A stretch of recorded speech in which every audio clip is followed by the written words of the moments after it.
Hello, friends. I want to ask you a couple questions, and I just want you to think in the back of your mind if you can relate or if you know someone who could answer yes to these questions. Do you experience brain fog, fatigue, heart palpitations, sweating, muscle tension, and digestive issues? You're probably thinking, who doesn't experience one of those things? But what if you are having those issues and you can't figure out why with your doctor? They've looked and you have a clear bill of health. At the same time, what if every ache and pain causes a whirlwind of thoughts where it runs through your head like a hamster, it's spinning on its wheels? Yet you know rationally you've already been cleared, but you can't stop worrying. This is probably more common than you think. And due to the current focus of the world events and our mental health crisis, if you're not experiencing this, I bet almost every one of you could say you know someone who has. And if they do have a clear bill of health and everything's been ruled out, it might be anxiety. The thing with anxiety in any mental health issue is that misdiagnosis and ineffective treatments are more common than most people are aware of.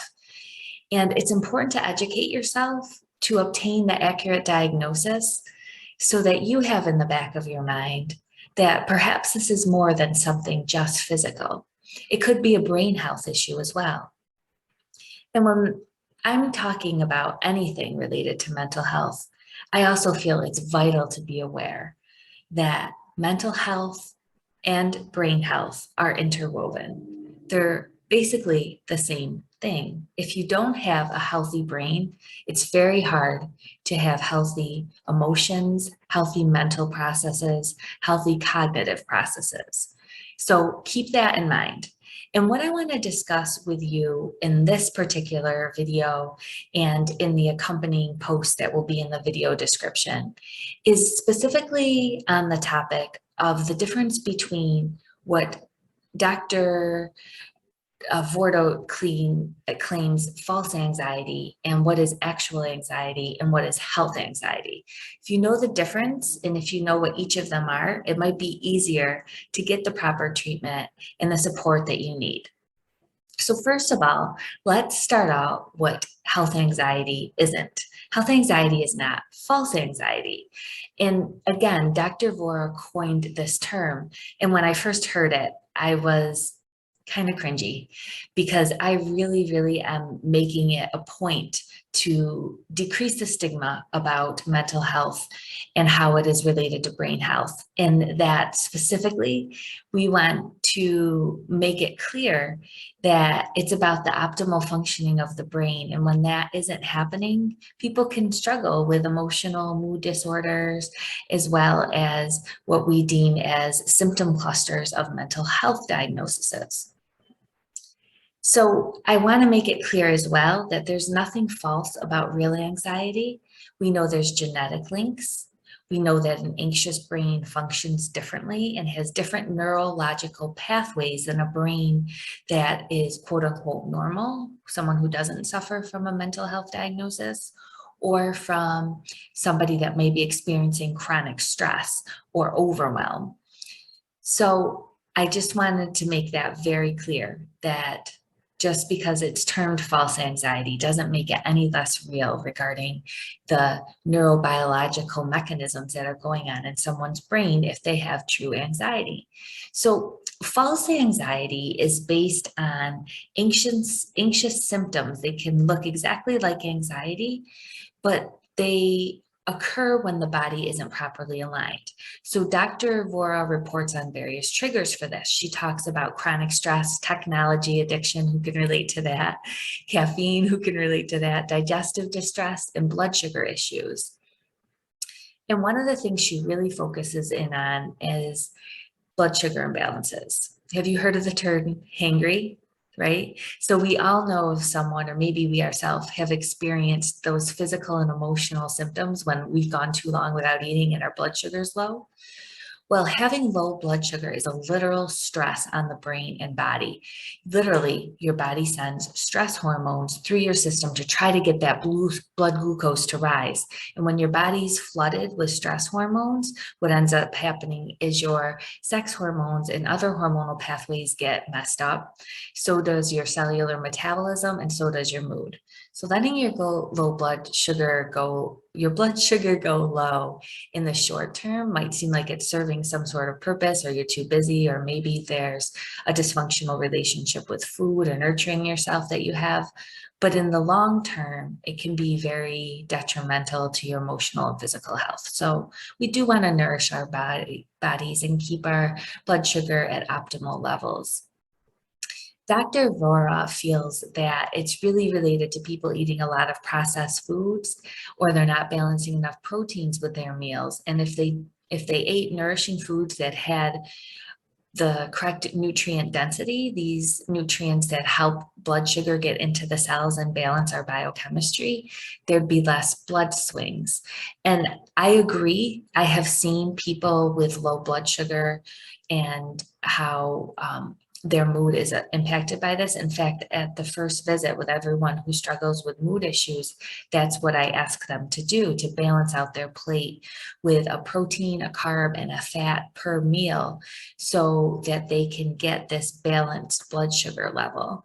And I use a non-diet culture approach. So we're looking at what they find that could nourish their brain that within their diet might be missing those nutrients, and we put those in that is pleasurable and that they can enjoy back into their diet so that they can feed their brain, get optimal blood sugar levels, and feel good at the same time, and not feel more stress or shame around their food, which I think would serve a negative effect in the long term.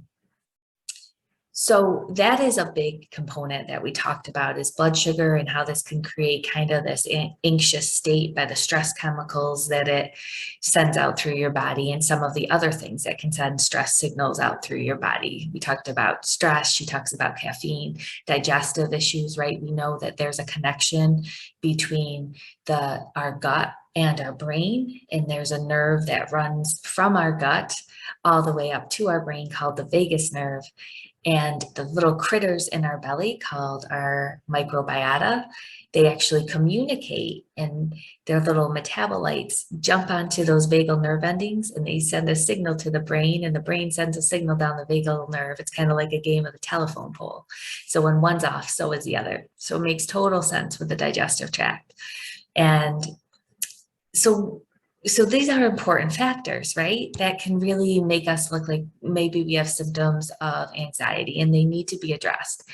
And I think it's important that we're aware of them so people don't get overdiagnosed with anxiety, when really there's some physical things that they can do to make those anxious symptoms, when they don't have an anxious brain, go away.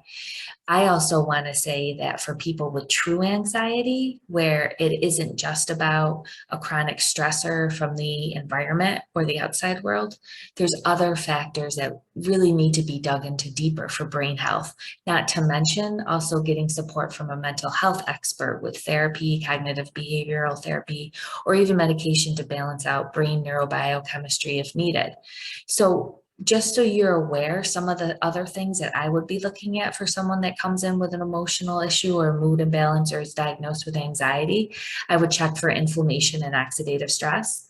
There are correlations between depression and inflammatory meters in the body, specifically interleukin-6, which is a cytokine or inflammatory signal in the body, has been shown to be elevated in depressive disorders. I'd look at nutrition and assimilation, again, because you need those components. You need nutrients to build your body's brain biochemistry, to help the signaling in the brain, and to also make the neurotransmitters. Dietary triggers, dietary deficiencies, same reasoning for that. Mitochondrial dysfunction and imbalances. If your cellular powerhouses aren't working, your brain uses a lot of energy. We have to get that up and running.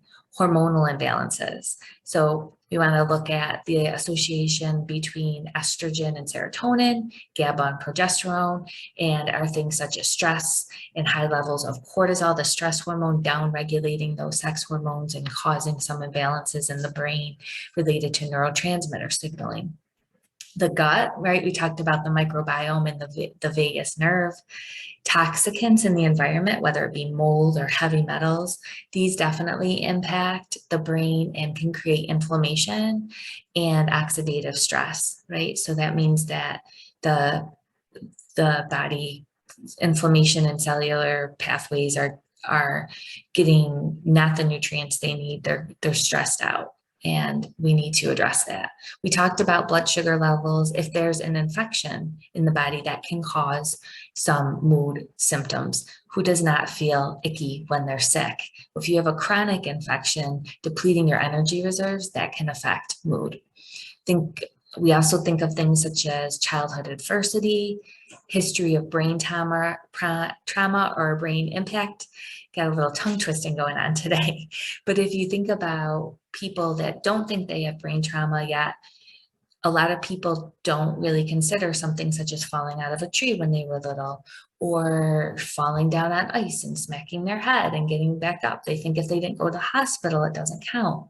The brain is a soft organ with a really hard skull surrounding it, and that impact can actually cause an effect on the brain. And we want to make sure that there's things that we can do to help create some neuroplasticity and help that brain and neural pathways be optimized if it has been stressed by a physical impact.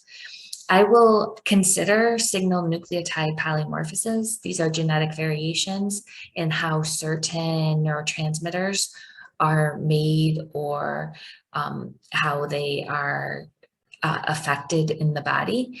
Now, I tend not to run tests or even recommend those kinds of tests because there's just not a lot of clinical correlation for just basing something on one single polymorphism. It's the whole picture, but having knowledge of them and taking a good health history can kind of make me think of, wow, this person probably has a MTHFR or a COMT SNP, and that might make me adjust the protocol accordingly, and we might do just some specific testing to see if there's nutrients or if that's a big impact for them later on down the road. I also look at a brain symptom survey. So I will be looking at different areas of the brain based on different symptoms to see which area of the brain is hypo or hyper functioning so that we can see where we need to support. I look at their social support, I look at their mindset and beliefs, and I could go on and on. And of course, this is all going on after years simultaneously in my mind, and that's why the intakes are so long. But it's all things that, based on history, will trigger a physician to look. So this is why health history is so important, and we don't just want to skip over it and just go to labs. We really want to take into account the whole person and look at all of the physiology, all of the neurochemistry, and everything that's going on behind brain health. So again, false anxiety, these environmental triggers causing anxiety symptoms versus true anxiety, right? What's going on in brain neurochemistry, neurobiology, genetic factors that we can go dig a little bit deeper than just look at environment triggers and find what some of the root causes of that we can help support brain health and help with anxiety. So these are important distinctions. So 4 key concepts just to keep in mind between false anxiety, health anxiety, and anxiety. 1, false anxiety is when physical triggers are causing anxious symptoms. If you remove the triggers, anxiety symptoms go away. Think of them as kind of stressors. True anxiety and health anxiety are a bit more complicated than a false alarm causing symptoms. Though they can worsen with these symptoms or these physical triggers and get better, there's still a lot more underlying them. And remember, the brain patterning and cognitive processes still need to be reprogrammed in a little more depth. And this is where mental health experts as well as integrative therapies can be very helpful for brain health. False anxiety is not the same as health anxiety, whereas false anxiety refers to people that are getting symptoms in their body and they're anxious, and you remove those physical triggers, the person feels better. Health anxiety is where they're obsessing over those physical symptoms. And the problem isn't so much the physical symptoms, it's the fact that every single symptom is causing a huge impact on the person, and to the point where they're excessively worried and it causes their quality of life to go down. And then the final thing is we want to always use integrative medicine with all mental health supportive treatments, because again, we can go deeper into the brain health aspects as they're getting mental health support therapy and changing those neural and cognitive practices with something such as cognitive behavioral therapy. So there you go. False anxiety, integrative health anxiety, all of these are just so interconnected and important topics to keep in mind. I'm going to continue on with this and go even deeper into specifics around health anxiety when it is a true anxiety disorder specifically related to health and worry around your health, because I think we're going to see an uptick in that with all that we've been going on for the past couple years. I really would love to hear your comments. I hope you check out all of the resources that are in the video description, as well as the accompanying article that goes through everything I discussed, but also provides links and references for you if you're interested and want to nerd out or geek out on it. And please make sure you check out, again, what I have to offer as far as free resources, the classes I offer for both professional physicians and health experts, as well as for the general consumer and all of you smart people out there. And I hope that you have a wonderful, beautiful day or evening whenever you are listening to this. And I really appreciate your time to educate yourself and to become more empowered with your health. Thank you for listening. Again, take good care.